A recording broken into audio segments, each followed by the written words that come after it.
예수님은 세상에 오셨을 때 이런 말씀을 한 일이 있어요. 마가복음 1장 38절입니다. 우리가 저 다른 가까운 동네로 가자. 거기서도 전도하리니 내가 이를 위해서 왔노라. 다른 동네에 가서 또 복음 전하자.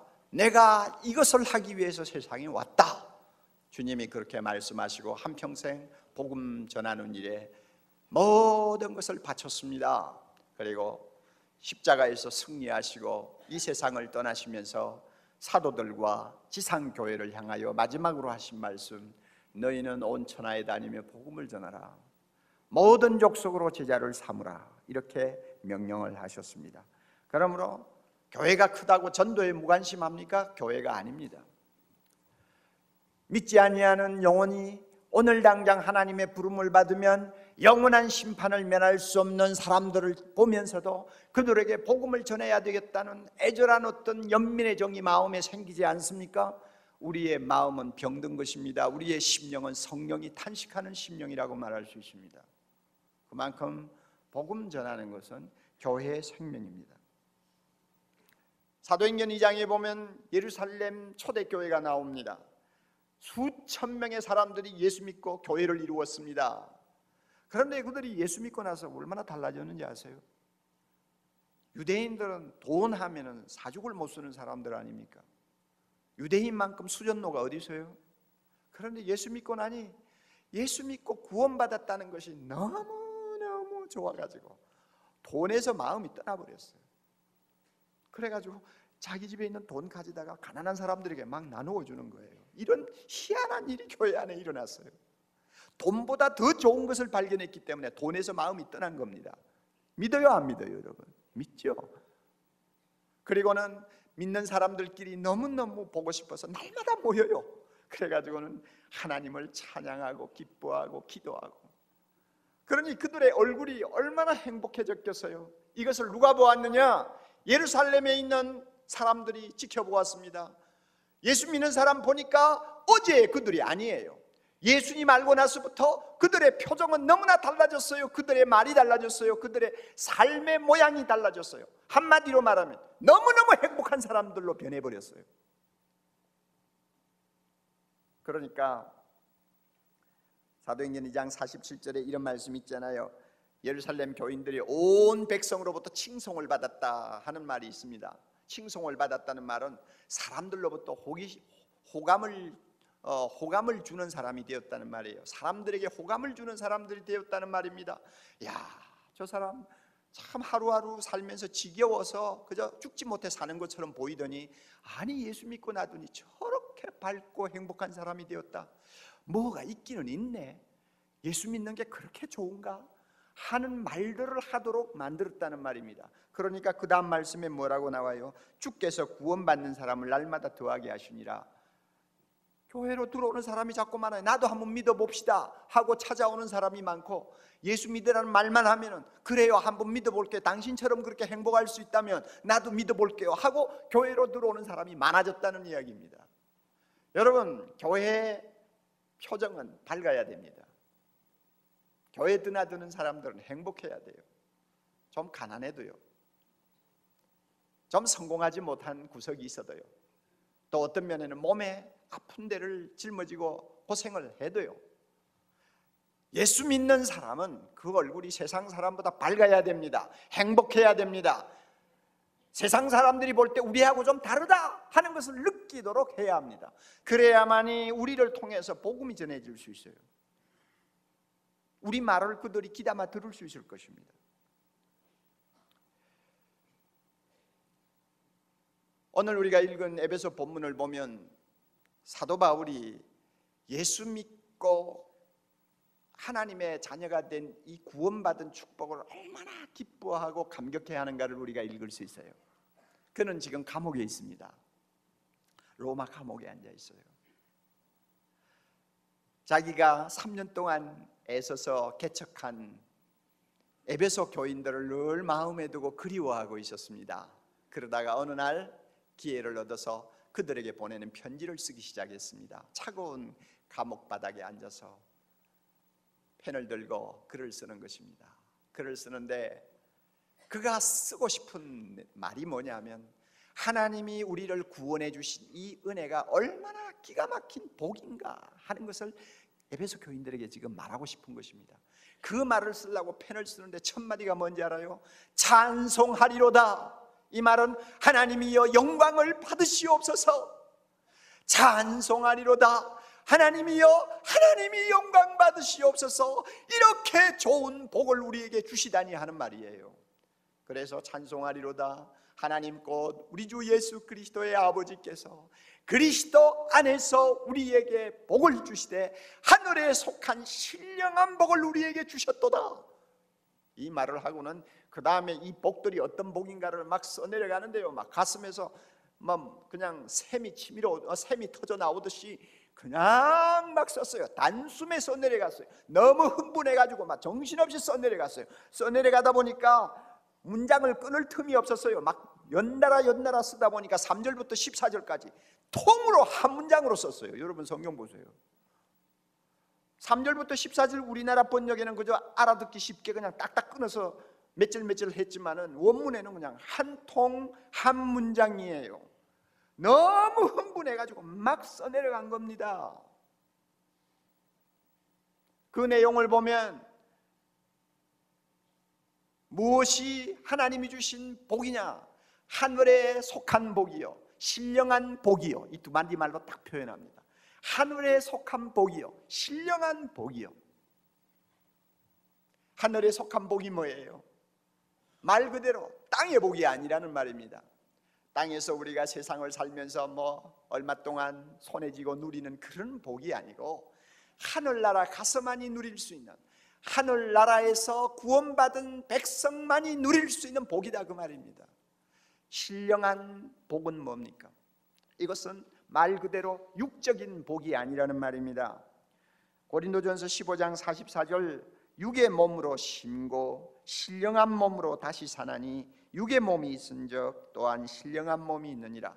신령한 몸 하면 육의 몸을 우리는 연상합니다. 그러니까 하나님이 주신 복이 신령한 복이다 하는 말은 육신으로 누리는 그런 복들이 아니에요. 건강장수, 뭐 쾌락, 뭐 성공, 뭐 이 세상에서 누리는 명성, 뭐 그런 거 아니에요. 그런 거 아니고 새 몸을 입고 누릴 수 있는, 영원히 즐길 수 있는 복을 하나님이 주셨다는 것입니다. 이렇게 하늘에 속한 신령한 복을 바울은 좀 더 세밀하게 나누어서 우리가 읽지 아니한 본문 가운데서 세 가지로 이야기합니다. 하나는 하나님의 아들이 되는 신분이고, 하나는 죄 사함 받는 축복이고, 또 하나는 하나님 나라에서 영원토록 누릴 기업의 영광이라고 설명합니다. 너무너무 좋은 것이 예수 믿는 거 아닙니까? 구원받은 거 아닙니까? 제자들은 예수님 보고 우리가 모든 것을 다 버리고 주님을 쫓나이다. 그래요. 다 버리고 예수님 쫓아도 조금도 후회할 것이 없는 것이 우리의 구원입니다. 할렐루야. 바울이 뭐라고 했습니까? 예수 믿기 전에 좋다고 생각했던 거 다 배설물처럼 버렸다고 그랬잖아요. 그리고 오직 예수만 알기로 작정했다고 그랬잖아요. 그만큼 좋은 거예요. 소아시아 교인들은 핍박받아가지고 지금 북한에 있는 성도들처럼 모든 것을 다 빼앗겼어요. 가족도 흩어져 버렸어요. 그래가지고 갑바도기아와 같은 그런 곳에 가가지고 토구를 파고 들어가서 살면서 믿음을 지킨 사람들인데 그들은 날마다 기뻐했다고 베드로전서에 보면 나와요. 너무너무 기뻐했다고 그래요. 그러니까 주변에 있는 사람들이 보고 도대체 무엇이 저렇게 좋으냐 하고는 와가지고 질문을 했어요. 당신 무엇이 그렇게 좋아서 기뻐합니까? 당신의 소망이 무엇입니까? 하고 질문을 했다고 하지 않습니까? 그만큼 달랐어요. 예수 믿고 우리가 하나님의 자녀된 것은 이런 큰 기쁨을 갖고 있습니다. 우리에게 이런 기쁨과 감격이 있는지 스스로 좀 질문을 할 필요가 있습니다. 여러분은 어떻습니까? 구약시대의 성도들은, 이스라엘 백성입니다. 성도들은 평생 꿈이 뭐냐 하면 하나님이 주시겠다고 약속한 저 팔레스타인의 가나안 땅, 젖과 꿀이 흐르는 그 땅에 들어가는 거예요. 그리고 들어가서는 거기서 복을 받아서 건강하고 장수하고 부자되고 자녀들이 번성하고 명예와 그 다음에 권력을 누리는 그런 축복을 한번 소유하고 사는 것이 그들의 꿈이었습니다. 그러니까 여러분 창세기로부터 구약 전체를 보면은 모든 포커스가 가나안 땅에 들어가서 하나님의 복을 받는 것입니다. 이게 구약이에요. 그런데 우리 중에 저 지금 팔레스타인, 요르단이 있고 이스라엘 국가가 있고 시리아가 있는 저 팔레스타인에 들어가기 위해서 예수 믿는 사람이 있어요? 이 가운데서 아무도 없죠. 아무도 없어요. 그 땅에 들어가기 위해 예수는 안 믿어요. 그리고 그 땅에 들어가서 뭐 장수하고 건강하고 뭐 재산을 우리가 복을 누리고 하는 그거 위해서 예수 잘 믿는 사람이 가운데 있어요. 떡반죽이 복을 받고 강주리에 복을 받고 들판에 나가도 복을 받고 집에 들어와도 복을 받고 그 땅에 들어가서 누릴 모든 복을 내가 얻기 위해서 예수 믿는 사람이 있느냐 그 말입니다. 없어요. 구약에 있는 모든 내용은 하나님이 예수 안에서 우리에게 주신 구원, 다시 말하면 하늘에 속한 신령한 복을 우리에게 깨우쳐주는 하나의 예비적인 시청각 교육에 지나지 않아요. 그럼에도 불구하고 교회를 다니면서 항상 생각은 세상적인 것, 그냥 육적인 것, 어떻게 하면 그냥 막 건강하고 장수하고 돈 벌고 자식 잘 되고 맨날 그 생각을 가지고 기도할 때도 주여 주여 주여 주여 주여 주여 주여 주여. 하나님도 머리 아플 것 같아요 진짜. 에? 그러니까 사람들이 대부분이 그런 식으로 예수를 믿으니까, 즉 세상에서 복 받는 것에다가 기독교를 정조준해놓고 예수를 믿으니까 지난 100년 동안 기독교를 가장 무섭게 해를 끼친 지성인 중에 하나, 프로이드 심리학자, 그 사람의 한 말이 어떤 면에는 맞아 떨어지는 거예요. 그 사람이 기독교를 보고 빙경거렸어요. 기독교는 소원성취다. 소원성취하고 싶은 사람 믿는 종교다. 또 한 수 더 떠서 기독교는 뭐냐? 여러 가지 인간적인 욕구를 채우기 위해서 고안해서 낸 하나의 환상이라고 그랬어요. 우리가 기독교를 이렇게 천박하게 생각하면 안 돼요. 하나님은 우리에게 그런 식으로 복을 주시지 않았어요. 물론, 자, 여러분 잘 들으세요. 물론 잘 믿으면 세상에서도 복을 받습니다. 할렐루야. 잘 믿으면 세상에서도 복을 받는 사례가 많아요. 외국에 있었던 연구입니다만 의학 연구에 따르면요, 교회를 정기적으로 출석하고 신앙에 따라서 일관성 있게 참 경건한 생활하는 사람들이 정신적으로나 육체적으로 훨씬 잘 산다고 하는 연구 결과가 이미 나와 있어요. 그들의 자손들은 잘 돼요. 잘 되는 경우가 많아요. 예수 믿으면 복 받아요. 행복해요. 육적인 것, 세상적인 것도 하나님이 때를 따라 주셔요. 그러나 이제 중요한 말씀이에요. 분명히 알아두세요. 이 사실을 여러분이 잊지 마세요. 하나님이 주시는 진짜 복은 세상적이고 육적인 것이 아닙니다. 하나님은 그런 복을 성경에 약속하지 않았어요. 하나님이 약속한 복은 하늘에 속한 신령한 복입니다. 그리고 세상에 있는 육적인 복들은 신앙생활 잘하고 하나님의 말씀 순종 잘하면 결과적으로 따라오는 복이에요. 결과적으로 나타나는 열매예요. 하나님이 그런 복을 꼭 주겠다고 약속을 하시진 않았어요. 어쩌다가 받을 수 있는 결과예요. 그러나 하나님이 자기 이름 걸고 약속한 복이 있어요. 그것이 뭐냐? 바울이 너무너무 좋아가지고 소리치던 하늘에 속한 신령한 복입니다. 바로 예수 믿고 우리가 얻은 구원입니다. 할렐루야. 이 복을 하나님이 우리에게 약속하셨다는 것을 여러분이 꼭 기억하셔야 됩니다. 그럼 왜 하나님께서 이렇게 세상에 속한 육적인 복을 우리에게 약속하지 않았을까요? 한마디로 허무한 것이기 때문에 그렇습니다.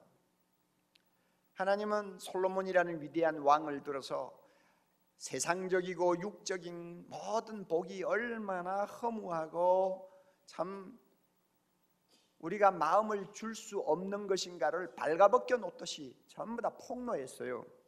우리가 잘 아는 바와 같이 솔로몬은 이 지구상에 태어난 사람 가운데 가장 부귀영화를 많이 누린 사람입니다. 모든 지혜자 중에 훨씬 뛰어난 지혜자로 그는 존경을 받는 인물이었습니다. 그런데 그가 고백을 했어요. 힘이 있죠. 무엇이든지 하고 싶은 거 다 할 수 있죠. 일국의 황제죠. 그러니까 한번 자기가 시험을 해보기로 했대요. 내 눈으로 보아 좋은 것은 다 내가 소유하리라. 내 마음에 뭔가 하고 싶은 거 있으면 다 해보리라. 그래서 무엇이 인생의 즐거움인지, 무엇이 인생의 쾌락인지 내가 좀 알아보아야 되겠다. 그래가지고는 자기가 마음에 원하는 것은 다 했어요. 심지어 아내도 300명, 그 다음에 후궁까지 합하면 1000명의 미녀들을 거느렸어요. 하룻밤에 몇 명씩 데리고 잤는지는 모르지만 하여튼 참 기가 막힌 인간 살았어요. 안 해본 거 없는 거예요. 다 해봤어요. 그러나 그가 한 고백이 이것입니다. 전도서 2장 11절 중요한 말이 있습니다.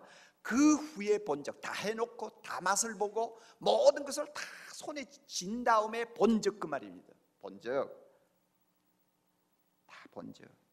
내 손으로 한 모든 일과 수고한 모든 수고가 다 헛되어 바람을 잡는 것이며 해 아래서 무익한 것이로다.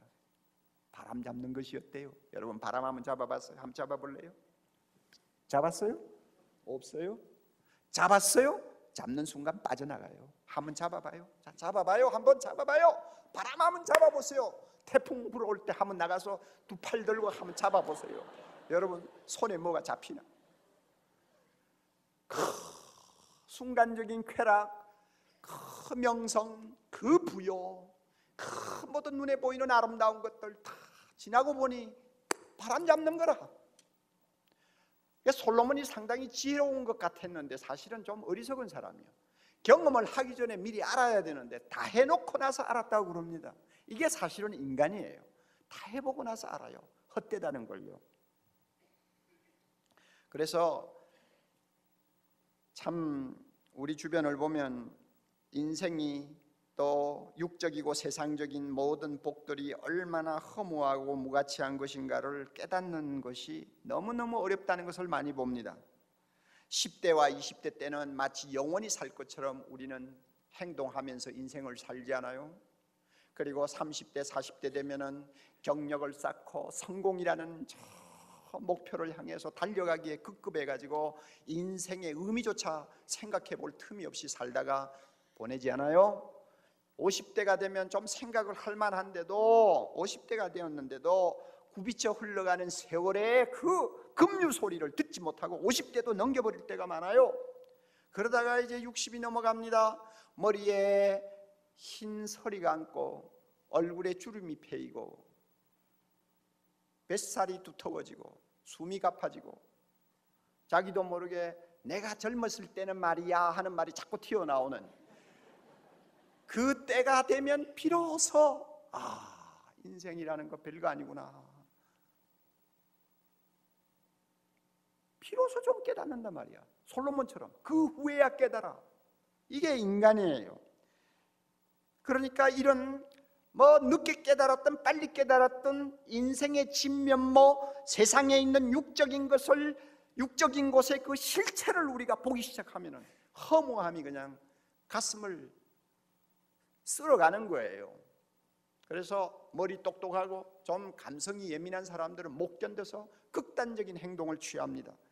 어네스트 헤밍웨이가 아주 대표적인 사람이라고 할 수 있어요. 그는 노벨 문학상을 받은 성공적인 인물이었습니다. 부귀영화 모든 것 다 손에 쥐지 아니한 것이 없었어요. 모든 것을 다 손에 쥐고 다 누려본 사람입니다. 그러나 1961년 7월 2일 주일 아침입니다. 아이다호에 있는 자기 자택에서 로비에 앉아서 그는 고민했습니다. 그가 좋아하는 말, 무로부터 무에 이르는 짧은 날의 여행이 주는 지루함을 이기지 못해서 평소에 자기가 사용하던 총을 들고 나와 탄환을 넣고는 개머리판을 바닥에 고이고 총구를 입안에 넣고 방아쇠를 당겨버렸어요. 그렇게 모든 것을 다 손에 쥐고 누렸지만 아무것도 아닌 거예요. 아무것도 아닌 거예요. 그러니까 그 사람은 그런 식으로 끝을 내지 아니하면 지루해서 못 견디겠다는 거예요. 이런 것을 하나님이 왜 우리에게 줍니까? 왜 하나님이 이런 복을 우리에게 약속하겠어요? 이런 복들이 때문에 우리가 예수 믿는다면 얼마나 우리가 멍청한 사람이에요. 저는요, 성경을 읽다가 또 기도로 묵상하다가 또 조용히 참 사는 사람들의 모습을 지켜보다가 하나님이 예수 그리스도를 통해서 하늘에 속한 복, 신령한 복, 이 구원을 나에게 값없이 주셨다는 사실 생각하면 나도 모르게 소리가 터져 나올 때가 있어요. 나도 모르게 너무너무 감격스러운 거예요. 저처럼 나이가 좀 든 입장에서 내 앞에 지금 하늘에 속한 복이 기다리고 있다, 신령한 복이 기다리고 있다는 생각만 하면은 가슴이 벅차오르는 거예요. 이 복을 주신 하나님이 너무너무 감사한 거예요. 그래서 바울처럼 나도 모르게 찬송하리로다. 하나님이여 영광을 받으시옵소서. 이와 같은 감격이 내 안에서 치밀어 올라요. 돈에도 관심 없어요. 명예도 관심 없어요. 오래 사는 것도 관심 없어요. 세상의 것 아무것도 내 눈에 들어오는 거 없어요. 그러나 하나님이 주신 하늘에 속한 신령한 복, 이 구원, 이 예수 그리스도, 하나님이 나에게 주셨다는 거 생각하면 그저 황홀할 뿐이에요. 우리가 이와 같은 감격을 내 가슴 속에 품고 살아야 내 얼굴이 달라지고 세상 사람보다 행복한 자가 되는 거예요. 그럴 때 예수 믿으세요 하는 말 한마디가 사람들의 마음을 찌르고 들어가는 것입니다. 우리 모두 이 감격을 소유해야 합니다. 이 감격 가지고 예수 안 믿는 사람에게 나아가야 합니다. 이렇게 좋은 복이기에 저는 사도 바울처럼 기도를 자주 합니다. 여러분 집에 가서 17절 이하를 한번 읽어보세요. 바울이 기도하는 모습이 나옵니다. 하나님이여, 하나님이여, 나의 마음의 눈을 열어주시옵소서. 그리해서 하나님이 누구신지 좀 더 알게 해주세요. 하나님이여, 나에게 지혜와 계시의 영을 주셔서 하나님이 주신 그 부르심의 소망이 무엇인지 좀 알게 해주세요. 하나님이여, 하나님 나라에서 우리가 누릴 그 기업의 영광의 풍성함이 어떤가를 좀 더 가까이 가서 볼 수 있게 해주세요. 하나님이여, 하나님이여, 성령을 통해서 우리에게 주신 능력의 지극히 크심이 어떠한가를 좀 더 마음으로 느낄 수 있도록 해주세요. 바울이 그렇게 기도하고 있잖아요. 저도 자주자주 그 기도합니다. 더 알고 싶은 거예요. 이 좋은 복 주신 하나님을 더 알고 싶은 거예요. 더 가까이 가서 그 복을 들여다보고 싶은 거예요. 그러면 그만큼 내가 아는 것만큼 나는 더 행복한 자가 될 거 아닙니까? 허무한 세상의 것에 눈을 돌리지 아니하고 영원한 것을 향해서 남은 생을 투자할 거 아니에요. 그리고 인생 허무한 것에 매달려 사는 저 불쌍한 사람들을 주님 앞으로 인도하고 싶어하는 하나님의 그 자비로운 마음을 내가 가질 수 있지 않겠어요? 우리가 전도하려면 이와 같은 마음을 가져야 됩니다. 누구보다도 행복하다는 생각을 할 수 있을 만큼 예수 그리스도가 주신 은혜를 내 마음에 간직해야 됩니다. 채워야 됩니다. 이런 복을 우리 모두에게 하나님이 주시기를 바랍니다. 우리 모두에게 주시기를 바랍니다. 이미 우리는 하늘에 속한 신령한 복을 다 갖고 있어요. 소유하고 있어요. 예수 믿기 때문에 이미 우리 것이 되었어요. 그럼에도 불구하고 우리는 그것이 얼마나 좋은가를 알지 못하고 세상을 살고 있잖아요. 오늘 이 자리에 오신 모든 여러분들, 우리 다시 행복해질 수 있습니다. 세상에 어떤 사람보다 행복해질 수 있습니다. 그들에게 당당하게 나아가서 예수 믿으세요 하고 말할 수 있는 우리의 내면의 능력이 있습니다. 이 능력 회복하는 아름다운 이번 주간이 될 수 있기를 바랍니다.